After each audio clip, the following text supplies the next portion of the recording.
작가는 사람을 많이 만나야 한다라고 누가 얘기하면 그 말을 별로 안 믿을 것 같아요. 네. 창작을 위해 꼭 누구를 만나야 된다고 하면 타고나기를 사람 만나는 게 부담스러운 사람은 작가를 하기 어렵다는 얘기잖아요. 저는 그 말을 믿지 않거든요.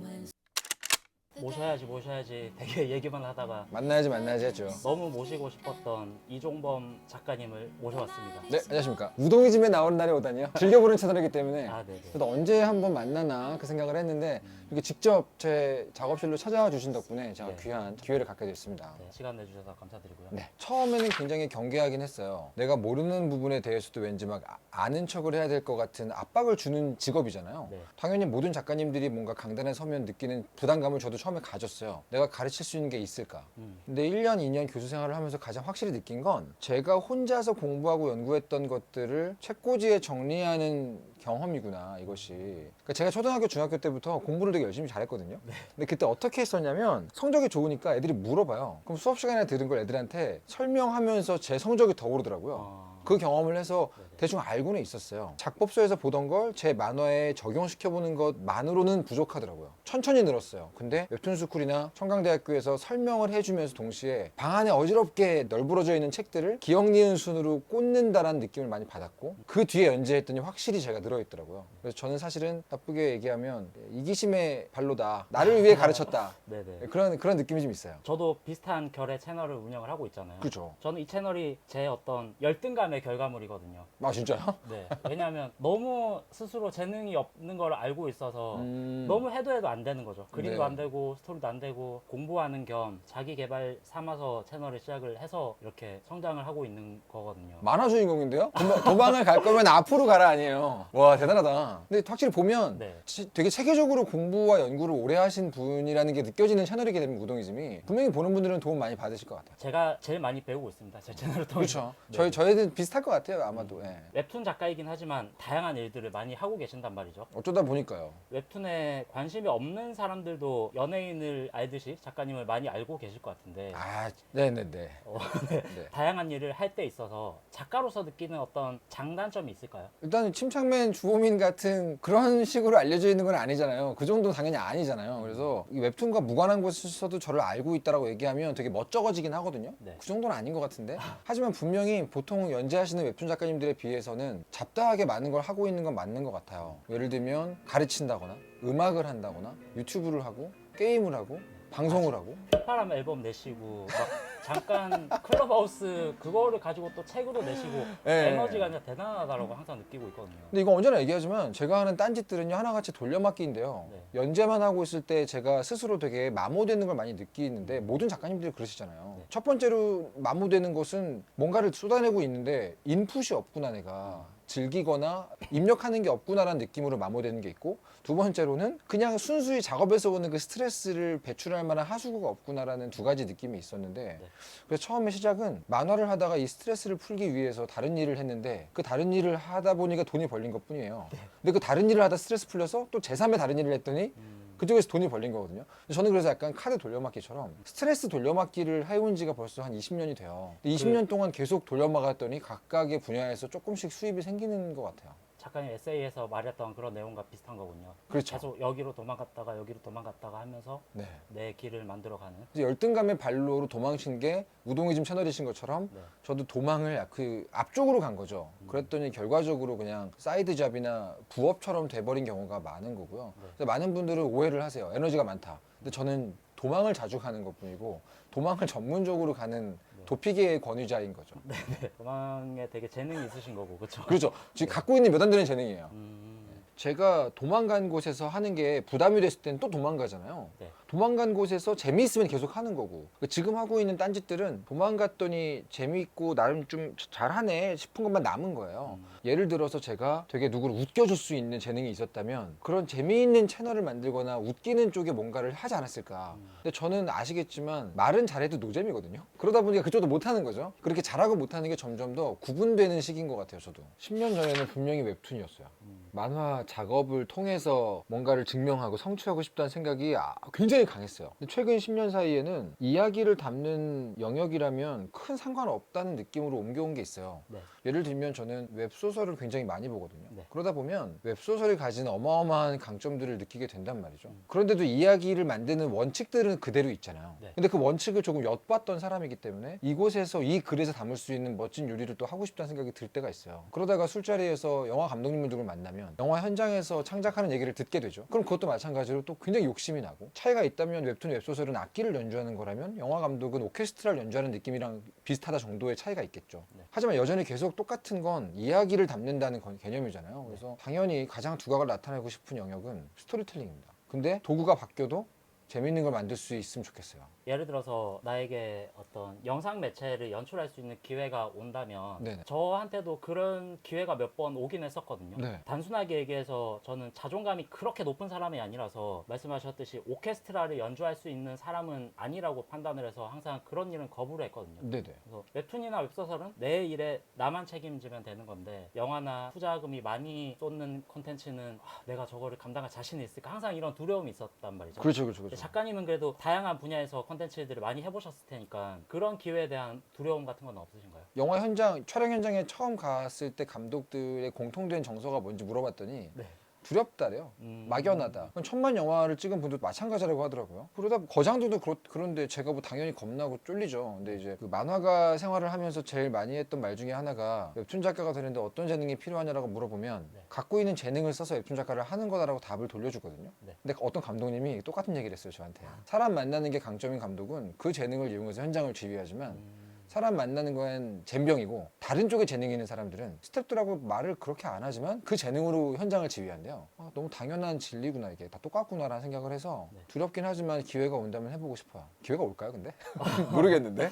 그럼 본인이 가진 그 현장에서의 내가 알고 있는 나의 장점은 혹시 어떤 거라고 생각하세요? 제가 제일 잘하는 거는 네. 저는 근데 사람들하고 이야기하는 거 좋아하는 편이고, 네. 주변에서 말해주는 저의 장점은 저하고 같이 얘기를 하고 일을 하다 보면 왠지 잘 될 것 같다는 생각이 든대요. 아, 그러니까 되게 으쌰으쌰 하는 걸 잘해요. 왜냐면 네. 설령 실패해도 별 문제 아니야 라는 느낌을 제가 많이 준다고 하더라고요. 스타트업을 차려서 운영하고 경영하는 주변 친구들, 대학교 친구들이 저한테 해줬던 얘기인데, 네. 비전을 공유한다는 게 어떤 건지를 저한테 많이 얘기해 줬어요. 우리는 지금 어떤 걸 하고 있고, 왜 작가들은 자기 작업할 때 딱 혼자서 갖고 있는 목표가 정확하잖아요. 네. 어떤 얘기를 할 거야, 어떤 내용으로 갈 거야가 있잖아요. 네. 그게 모호해지면 힘들어지고, 네. 여럿이서 같이 창작을 할 때도 그게 굉장히 중요하다는 말을 하더라고요. 우린 지금 뭘 만들고 있고, 이 작품에서 제일 중요한 건 어떤 거고, 그걸 향해 다 같이 가는 거야 라는 어떤 느낌을 계속해서 주는 게 중요한데, 저는 그런 거에 조금 익숙해요. 그 이전을- 스포츠팀 주장 같은 거, 채치수 같은 거죠.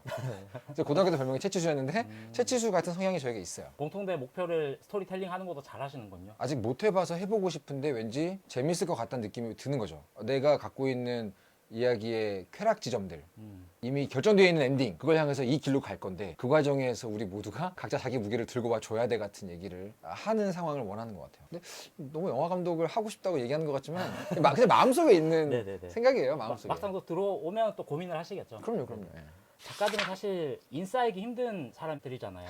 그런 얘기 많이 하시죠. 인싸였던 사람들도 작업을 하다 보면은 혼자 갇혀 지내다가 사람들과 소통하는 법을 점점 잃어가고 있는데, 네네. 제가 특히 그랬거든요. 제주도 가서 사람 어떻게 해야 되는지 다 까먹어 버렸어요. 네. 그래서 지금 학교 생활을 새로 시작하는 것도 학생들을 어떻게 대해야 될지를 머릿속이 막 너무 복잡해지더라고요. 근데 작가님은 웹툰판에 인싸 느낌이 있거든요. 많이들 그 얘기를 하시더라고요. 네.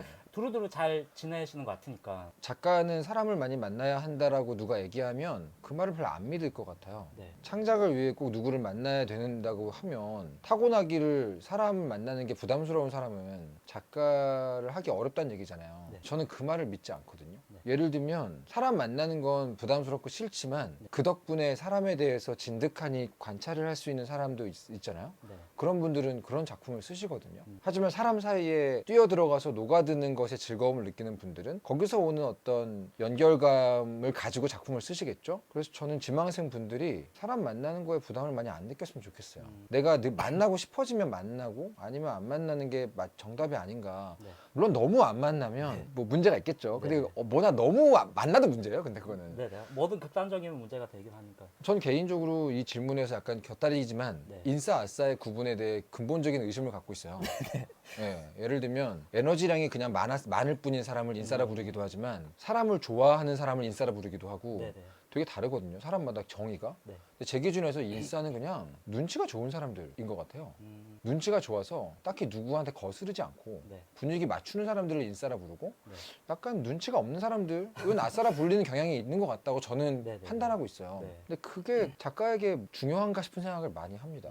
둘 다 상관없지 않을까? 그런 느낌이에요. 하지만 두 부류 모두 사람에게 관심은 있어야겠죠. 내가 그리려고 하는 게 사람이니까 네. 사람에게 관심은 있을 필요가 있는 것 같아요. 근데 사람에 대한 관심이 곧 인싸가 되라는 말은 아니라고 생각한다. 네. 그게 저의 결론입니다. 아싸라면 아싸란 말도 싫어.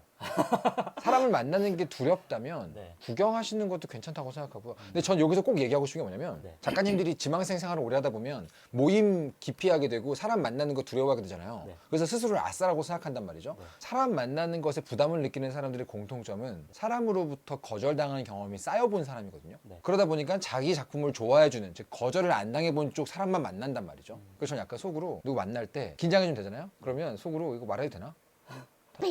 생각해요. 아, 네네. 일부러 상대를 좀 깔보려는 마음을 가져요. 물론 당연히 예의 바르게 행동하지만 그러면 상대방이 거절을 해도 뭐야 이러고 말게 되거든요. 연애할 때 상대방이 너무 이상형이면은 내가 아. 그 앞에서 쫄게 되잖아요. 그렇죠. 그래서 네. 그 사람 앞에서도 다른 사람들과 똑같이 대하려고 마인드 컨트롤하는 그런 거 비슷한 맞아요. 거고. 정확히 같은 것 같아요. 절대 오해하지 마십시오, 여러분. 저는 사람에게 가장 중시하는 게 예의와 매너거든요. 네네. 하지만 마음속으로 너무 이 사람을 대단하게 생각해서 관계가 망칠까봐 네. 그런 생각을 하는 거죠.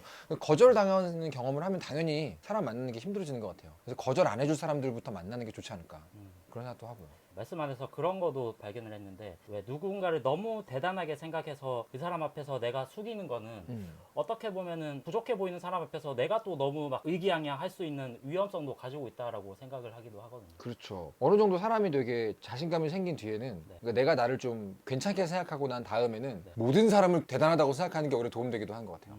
어렵네요. 말하다 보니까.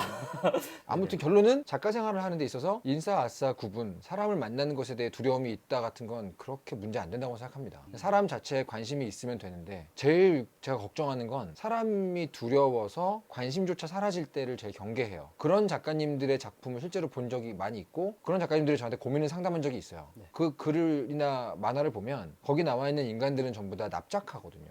개에 대해서 그린다고 하면 강영욱님처럼 개를 잘 아시는 분이 아니라면 네. 개는 그냥 개로 그리잖아요. 네. 어떤 개를 그려도 똑같이 그릴 거예요. 네. 저는 굉장히 개를 좋아하기 때문에 개를 다양하게 파악하지만 그런 식으로 사람을 그리는 작가들을 가끔 봐요. 사람에 대해 무섭다 못해서 관심이 없어져서 네. 그냥 딱 찍어낸 인물들만 나오는 경우 그런 거죠. 관심이 없어지면 결국 납작하게 그리게 되니까 네. 그것만을 경계하는 게 중요하지 않나. 아니 내가 상처 받더라도 그래도 기대감을 품고 계속 만나야 한다라는 필요성은 느꼈는데 그러니까. 그게 너무 참 쉽지는 않더라고요. 나이를 먹으면 먹을수록 그게 익숙해져야 되는데 어릴 때는 넘어져도 무섭지 않던 것이 나이를 먹으면 먹을수록 오히려 더 무서워져서 이 만나는 사람의 폭이 점점 좁아지고 한마디만 더 첨언하자면 제가 사람을 만나서 얘기하는데 엄청 부담을 느끼진 않거든요.